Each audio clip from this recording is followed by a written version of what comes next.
Bincang bersama. Smart listeners, banyak yang bilang bahwa perempuan adalah sumber kehidupan karena Audrey di sini dan teman-teman yang sedang menonton podcast ini mungkin semuanya terlahir ya dari seorang perempuan, dan bagaimana perempuan membentuk perempuan yang akan Audrey ajak ngobrol kali ini dalam podcast Bincang Bersama yang fokus kepada perempuan lain di seluruh Indonesia. Kita akan berbincang bersama Kak Dwi Yuliawati, Head of Programs UN Women Indonesia. Hai Kak Dwi, apa kabar? Halo, baik. Sehat? Sehat. Aku penasaran banget ya dengan sosok yang sudah dari 2009 ya fokus untuk perempuan-perempuan Indonesia. Gimana sih pengalaman ataupun juga mungkin proses hidupnya seorang Dwi Yuliawati membentuk sampai dengan sekarang. Tapi by the way, dari kecil emang sudah terlahir dalam keluarga yang mungkin aware akan perempuan sendiri, Kak Yuli? Tadi aku ngutip apa kata-kata Audrey ya, bahwa ada perempuan lain yang memberikan jalan gitu ya buat perempuan. Saya boleh berbangga karena baik saya dan ibu saya adalah the first woman in our generation yang membuka barriers itu. Wow. Ibu saya lahir dari keluarga petani di desa di Jawa Barat, Pantai Utara lagi gitu kan. Yang keluarganya belum pernah ada perempuan yang sampai ke tingkat SMA. Ibu saya adalah perempuan pertama dari generasinya yang sampai ke SMA. Dan itu yang dititipkan oleh ibu saya kepada saya. Kalau saya bisa SMA, kalau boleh dong kamu S1. Lebih setingkat dari ibu ya. Kemudian kalau boleh sudah S1, S2 lah. Dan kemudian saya melihat juga bahwa apa yang ibu saya lakukan sebenarnya memberikan jalan buat saya untuk maju. Dan ketika saya udah di situ, saya lihat keponakan-keponakan saya yang perempuan. S1 dan S2 itu udah jadi biasa. So, ini mungkin satu pembelajaran yang menarik bahwa kadang-kadang kita mikir kalau satu perempuan di situ, maka disitulah benchmarknya. Enggak. Kita harus membuka jalan buat perempuan lain supaya bisa masuk. Break the walls ya. Dan itu mungkin menjadi satu kebanggaan juga ya yang dipegang oleh ibu dan bahkan Kak Dwi sendiri. Tapi masa kecilnya sendiri gitu ya. Apakah sudah cukup aware atau semangat menyemarakan women empowerment gitu ya, atau seperti apa, gender equality dulu waktu kecil sudah menemukan hal-hal seperti itu, Kak? Mungkin kita juga harus menyadari bahwa beberapa ingredients gitu ya untuk orang bisa kemudian berani menyuarakan itu juga memang empowered dari keluarga. Keluarga saya untungnya ayah saya juga mengerti bahwa bisa membagi pekerjaan-pekerjaan rumah tangga dengan ibu saya. Jadi saya melihat bahwa itu bukan beban ibu saya sendiri, tapi juga bisa dibagi gitu ya. Meskipun ini agak outlier ya, karena keluarga ayah saya adalah dari militer gitu kan. Dan kemudian jadi itu dinormalisasi. Oh, bisa kok dibagi gitu kan, meskipun ibu saya ibu rumah tangga misalnya. Jadi dari situlah kemudian saya bilang bahwa kalau saya lihat teman-teman saya tidak begitu, maka salah satu bagian dari hidup saya adalah untuk kemudian membagikan pengalaman baik ini kepada teman-teman yang lain atau kepada generasi selanjutnya. Gitu. Jadi memang melihat dengan langsung dulu ya dari rumah, dan akhirnya dibawalah mungkin ke pendidikan dan bahkan ke karir ya. Sampai dengan tahun 2025 ini masih fokus ya dalam UN Women Indonesia. Apa sih trigger awalnya Kak Dwi sendiri yakin untuk menekuni ataupun konsisten dalam menyuarakan hak-hak ataupun suara perempuan di UN? Kalau saya mungkin salah satu motivasinya adalah memang dengan kemampuan saya, latar belakang pendidikan, cocok sekali kalau saya bisa bergabung dengan lembaga internasional atau intergovernmental gitu ya. Dan karena dari awal visinya saya kepingin untuk bekerja di isu perempuan, ini adalah salah satu dorongan juga gitu untuk bekerja di organisasi yang memang fokusnya di isu perempuan. Tetapi kalau saya pikir tidak melulu jalurnya sama kok gitu. Bisa aja seseorang kemudian secara profesional dia berada di industri yang lain, sektor yang lain, tapi juga punya visi untuk pemberdayaan perempuan. Dan saya lihat di dalam perjalanan karir saya, justru individu seperti inilah yang juga bisa membawa perubahan yang luar biasa gitu. Kalau saya sendiri karena memang pas karirnya di situ, dan saya memulainya dari situ motivasinya. Tapi keresahan-keresahan apa nih yang membuat akhirnya kayaknya emang harus terjun langsung gitu ya? Karena mungkin kayak aku secara pribadi mungkin nggak terjun langsung tapi ikut merasakan di bidang karir masing-masing. Kenapa fokus ke isu perempuan ya? Sebenarnya kalau dirunut lagi ke belakang mungkin dari usia 16 sampai 15-16 tahun lah, formative years ya. Di mana di lingkungan saya yang male dominated karena saya tinggal di komplek tentara gitu ya. Kemudian juga saya lihat banyak sekali kesempatan bagi remaja-remaja sekitar saya yang berhenti begitu mereka menikah. Sementara saya punya keinginan yang lain dan saya pikir juga teman-teman saya yang melanjutkan dengan memutuskan untuk berhenti berkarir itu juga sebenarnya punya motivasi yang sama gitu. Tapi itulah yang saya lihat dan itu saya jadi merasa resah gitu loh. Kalau masa sih saya cuma sendirian yang berpikiran seperti ini ya gitu. Banyak dong yang lain. Disitulah kemudian saya berpikir ada satu buku yang saya baca di usia itu bukunya Nawal El-Sadawi namanya Perempuan di Titik Nol. Mungkin motivasi ini didorong oleh itu, observasi saya juga dengan lingkungan sekitar, dan akhirnya setelah saya kuliah saya pikir saya harus bekerja di isu ini karena ini masih menjadi PR. Dimanapun sektornya, dimanapun karir saya akan membawa saya ke depan, isu ini adalah isu yang harus saya perjuangkan. Begitu. Dan akhirnya adalah jalan ataupun peluang untuk masuk di lebih dalam ya di isu perempuan ini. Awal masuk seperti apa suasana ataupun perasaan seorang Dwi Yuliawati? Pekerjaan pertama saya setelah lulus kuliah itu di sebuah NGO kecil yang berfokus pada pemilu. Dan isu yang diperjuangkan waktu itu tahunnya di tahun 2002, 2001 ya, adalah kuota 30%. Tetap udah bobo perempuan nih ya? Betul, karena pilihan tadi ya.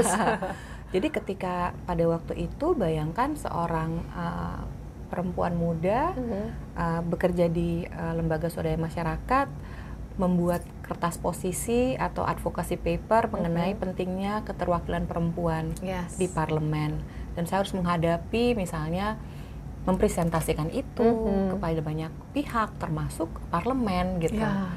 Disitulah saya berpikir bahwa saya harus banyak sekali membuka diri saya untuk sebuah kemampuan baru gitu, kemampuan berkomunikasi, beradvokasi dan lain-lain. Apalagi isunya susah. Betul. Nah, itu satu. Yang kedua, dalam pekerjaan tersebut membawa saya ke jaringan aktivis perempuan yang lain dan sangat ramai gitu ya, ada jaringan perempuan petani, nelayan dan lain-lain. Saya punya kesempatan untuk mendengar isu-isu mereka gitu ya dalam meeting, rapat dan lain sebagainya. Dan di situ saya berpikir bahwa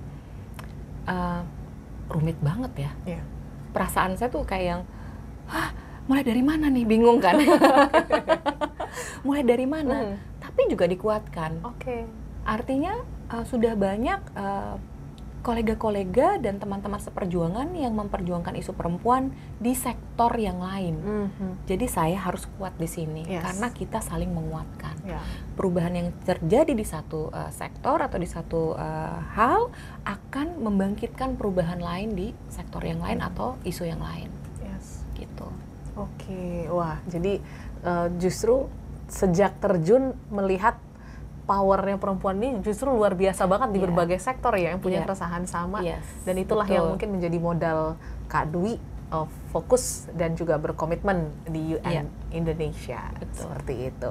Tapi dalam posisi yang sekarang mungkin sebagai head of program ya, ini kan sebagai leader perempuan juga, gimana perasaannya gitu ya untuk bisa memimpin di posisi yang sekarang setelah sudah berpuluh-puluh tahun ya, berbelas-belas tahun ya di UN Women Indonesia? Mungkin ada dua hal. Yang pertama adalah kalau saya kasih spill sedikit nih ya, spill. Saya latecomer. Jadi setelah pekerjaan pertama, saya jeda karena harus mengurus anak saya yang berkebutuhan khusus. Jadi latecomer gitu. Dan itu lagi satu hal lagi yang membuat saya percaya pada sistem yang empowering. Waktu saya selesai kuliah S2, saya masuk kembali ke dunia pergerakan perempuan gitu ya. Saya diterima dengan baik oleh organisasi ini. Organisasi ini memberikan saya banyak kesempatan untuk mengembangkan kemampuan.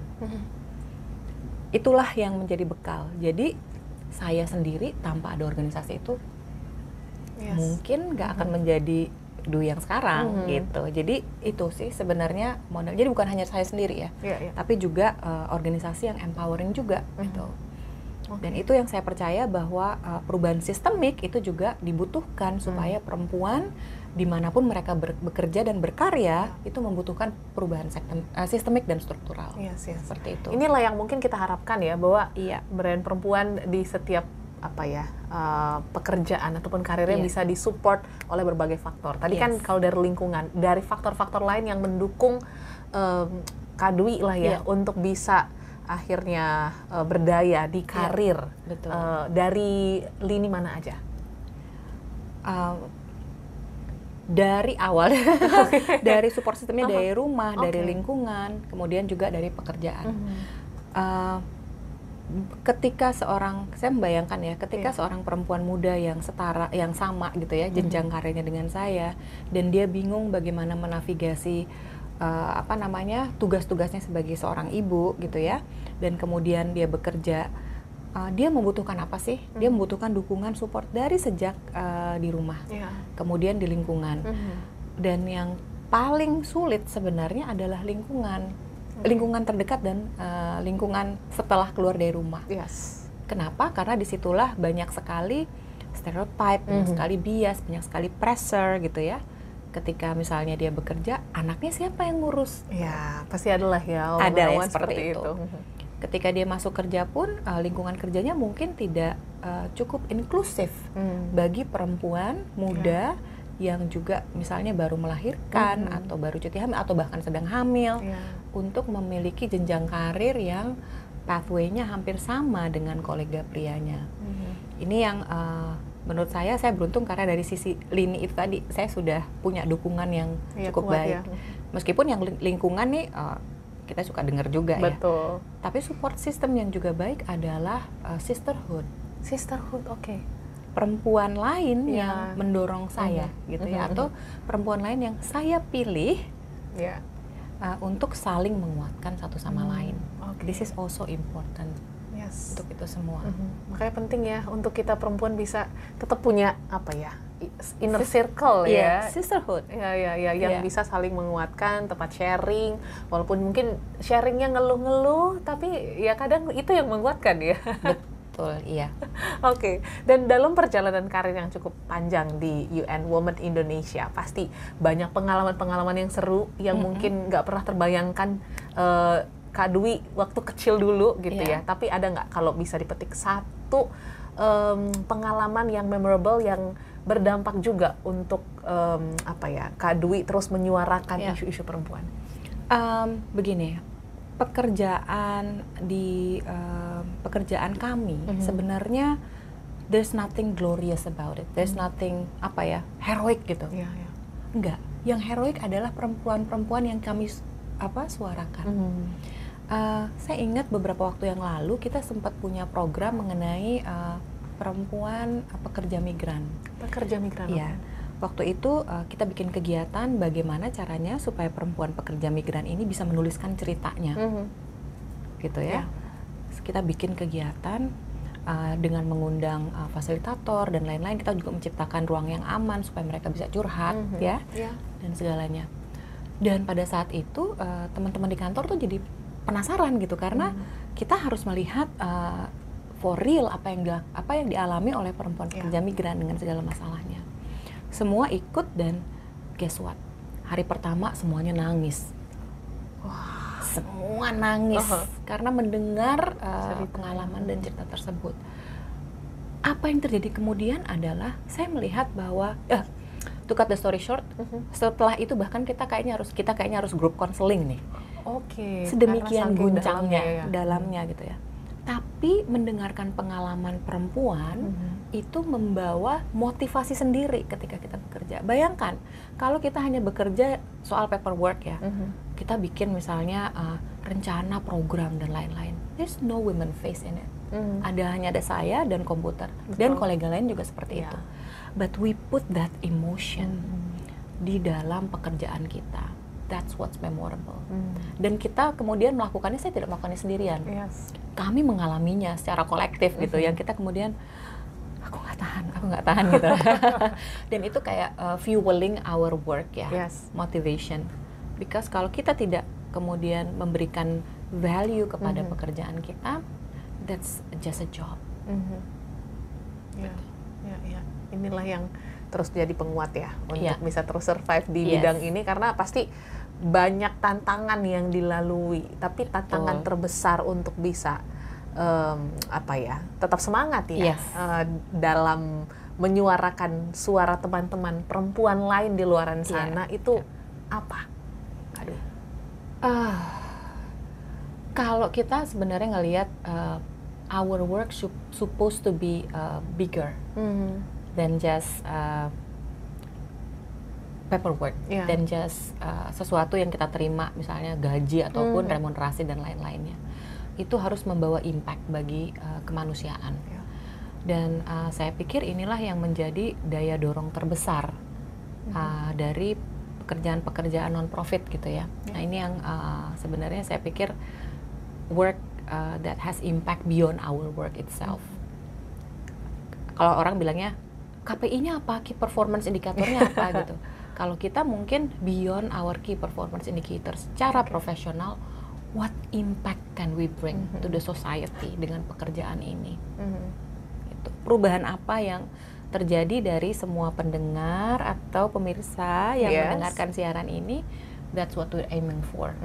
Bukan cuman satu performance di Smart FM, enggak. Itu. Jadi lebih ke hal-hal yang benar-benar mengena ya, berdampak terasa kepada para perempuan yang ada di luar sana. Dan kan tadi ngomongin tentang profesionalisme ya. Pasti aku yakin pekerjaan dan tanggung jawab di UN Women Indonesia cukup berat, tapi ada nggak hal-hal yang Kak Dwi lakukan di luar isu perempuan ataupun berkaitan dengan perempuan yang bisa merilis stres ataupun juga membawa Kak Dwi a new version gitu ya, refreshing time ya seorang Dwi Yuliawati. Downtime ya. Saya suka menonton film, saya suka membaca. Itu mungkin kayak semacam otomatis ya, begitu udah agak penat dikit, saya nonton film dulu deh, atau saya baca dulu gitu ya. Kemudian juga yang sekarang ini juga saya suka lakukan adalah meditasi misalnya, mindfulness, practicing mindfulness. Kemudian juga pekerjaan yang menurut saya hobi ya, kalau bisa dibilang itu punya dampak juga. Memasak gitu misalnya, saya suka sekali memasak, saya suka baking. Itu mungkin downtime-nya, relaxing time buat saya. Tapi yang sebenarnya paling kemudian saya gunakan sebagai mekanisme untuk relaksasi itu adalah meditasi dan mindfulness. Tapi boleh nggak sih minta rekomendasi 3 film favoritnya seorang Kak Dwi? Film favorit apa yang terakhir kali saya tonton, saya juga lupa gitu. Kita penasaran apakah tiga-tiganya ini fokus ke film-film perempuan kah? Atau film perempuan. Series juga boleh deh. Series. Nah, itu karena saya maunya downtime dan detach sama pekerjaan saya ya. Di luar di luar itu justru. Tapi waktu saya kuliah, saya tuh case study-nya adalah film Mulan. Mulan. Yang animasi. Disney ya? Yang animasi ya, bukan yang sekarang iya. live actionnya. Dan itu one of my favorite movies. Satu all film, the time ya? All the time. Itu. Apalagi ya, kok saya jadi blank ya? blank apa ya? Kalau buku mungkin yang terkait perempuan yang juga bisa saya rekomendasikan adalah ini buku klasik ditulis oleh seorang perempuan Indonesia bernama Ibu Julia Suryakusuma berjudul State Ibuism atau Ibuisme Negara. Bacalah itu dan kita bisa mengerti mengenai permasalahan sistemik pemberdayaan perempuan. Itu tapi film-film atau series yang lain adalah saya suka detektif series. Terutama British crime series. Kenapa? Karena untuk downtime saya membutuhkan sesuatu yang agak instan ya. Ada masalah, ada solusi, masalah selesai. Tapi yang berkaitan dengan itu semua saya suka namanya crime scene investigation, Special Victims Unit. Bisa jadi rekomendasinya juga soal sekelompok detektif yang menyelidiki kekerasan seksual yang terjadi buat perempuan. Law and Order Special Victims Unit. Udah lama seri itu tidak ada lagi mungkin ya, tapi bisa ada platform-platform juga yang menyediakannya. Jadi boleh ya jadi rekomendasi mumpung mungkin ini tayangnya weekend gitu ya, jadi bisa menjadi teman quality time Anda seperti itu. Dan pastinya tadi aku balik lagi ke awal ya, bahwa di awal Kak Dwi mengatakan bahwa ibu lah yang menjadi salah satu motivasi ya untuk breaking the wall dari stigma-stigma keluarga yang mungkin dulu melihat perempuan ya hanya begitu saja gitu. Sekarang mungkin ataupun ibu masih ada, by the way? Masih ada. Gimana ibu melihat sosok Kak Dwi yang sekarang? Sangat banggakah? Bangga tentunya ya. Dia sering sekali kemudian bertanya soal pekerjaan saya apa gitu kan. Kemudian yang menarik adalah bagaimana kita juga bernegosiasi soal apa yang zaman dulu boleh, tidak boleh gitu ya. Dan dia jadi mengerti juga bahwa kalau sekarang sudah dimudahkan ya untuk perempuan bisa travel kemana-mana, aman. Dan itu yang saya pikir dia juga menikmati itu. Dan ada sense of relief gitu ketika dia bilang, apa yang saya lakukan ternyata benar juga kok. Itu ya, itu yang saya lihat dari dinamika hubungan saya dengan ibu saya. Saya punya anak perempuan juga, dan mungkin pesan yang disampaikan oleh ibu saya sampaikan juga kepada anak saya, kalau you can do whatever you want, as long as yang kamu lakukan itu punya dampaknya terhadap masyarakat. Ibu saya selalu bilang bahwa jangan cuma melihat pekerjaan sebagai pekerjaan, tapi pekerjaan itu memberikan perubahan apa buat orang sekeliling kamu. Ya, jadi tetap ya hubungan itu masih terus terjalin, dan bahkan ya ada cerita-cerita tetap sharing ya dengan bagaimana perbandingan di masa lalu dan masa sekarang seperti itu. Dan juga kalau mungkin berkaca ke 20 atau 30 tahun yang lalu gitu ya, Kak Dwi, mungkin Kak Dwi sudah berprogres dengan sangat luar biasa karena banyaknya support-support perempuan di luar sana. Apa pesan yang mungkin ingin Kak Dwi sampaikan kepada Dwi 20 tahun lalu mungkin? Apa ya, kalau saya pikir gini, ketika kita muda dan saya muda waktu itu, kita mungkin ingin sebuah hasil atau prestasi yang instan gitu ya. Pokoknya kalau saya sudah lulus, saya apply beasiswa pasti diterima dong gitu. Enggak. Jadi kepada younger self saya akan bilang, jangan nyerah ya, terusin aja and trust the process. As long as we know that kita mau ke arah sana dan visi itu jelas, dan kita tahu bahwa kita menggunakan daya upaya yang ada di saat kita sekarang, pasti akan terlaksana. Just trust the process. Mungkin itu yang mau saya sampaikan ke Dwi 20 tahun yang lalu. Karena kalau ini nggak disampaikan, pada saat itu saya udah sangat anxiety gitu. Wah, belum dapat beasiswa, masih belum sekolah, teman-teman saya udah sekolah, saya mesti ngurus anak dan lain-lain gitu ya. Trust the process, it will happen. Ya, inilah ya pesan yang menarik ya tadi Kak Dwi sampaikan. Dan pasti ada juga dong harapan dan cita-cita ke depan secara khusus untuk pribadi atau mungkin juga untuk perempuan di luar sana yang mungkin kita bisa bilang ya bahwa kita di saat ini mungkin merasakan privilege yang baik gitu ya, tapi ada teman-teman di luar sana yang mungkin sekolah masih susah atau bahkan di pelosok-pelosok sana masih muda udah dipaksa untuk menikah. Itu masih banyak banget gitu. Apa pesan ataupun cita-cita yang ingin disampaikan? Yang ingin saya sampaikan mungkin satu hal ya, bahwa kita semua harus menyadari apapun yang kita rasakan, yang kita pikirkan adalah hasil dari bentukan sosial gitu ya. Tapi bentukan sosial ini bisa kemudian kita ubah, kita memilih untuk mengubah bentukan sosial itu. Kadang-kadang yang kita lakukan kita mensabotase diri kita sendiri dan segala macam pencapaian kita. Betul. Gitu. Ini kan bukan karena saya, tapi karena jangan pernah mensabotase apapun yang teman-teman di luar sana sudah capai. Harus terus yakin bahwa itu adalah hasil perjuangan tadi ya. Karena we trust the process itu tidak akan mengkhianati hasil. Jangan pernah mensabotase apapun yang teman-teman semua sudah capai. Yang kedua mungkin pilihlah, kita bisa memilih untuk bertindak atau merespon dari semua yang kita tidak bisa pilih.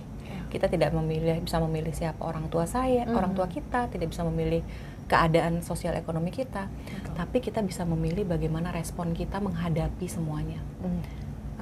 Pilihlah apa yang bisa kita pilih. Seperti itu. Oke, pesan yang menarik untuk kita semua perempuan-perempuan yang mungkin mendengarkan. Semoga perjalanan karir dan juga mungkin value-value yang bisa kita tangkap ya dari perbincangan ini bisa menguatkan kita perempuan-perempuan di luar sana untuk terus berdaya dimanapun Anda berada ya, baik di rumah, tempat kerja, lingkungan, dan mungkin juga Anda sebagai sisterhood ya, seperti itu ya Kak Dwi ya. So thank you Kak Dwi sudah sharing di podcast Bincang Bersama, dan juga Smart Listeners, terima kasih banyak untuk Anda yang sudah menyimak perbincangan kami bersama dengan Kak Dwi dari UN Women Indonesia, dan pastikan Anda share ya video ini kepada perempuan-perempuan di luar sana supaya kita makin semangat untuk menyuarakan hak-hak dan keresahan kita. Kalau begitu, Audrey pamit, sampai jumpa dan sukses untuk Anda. Bincang Bersama.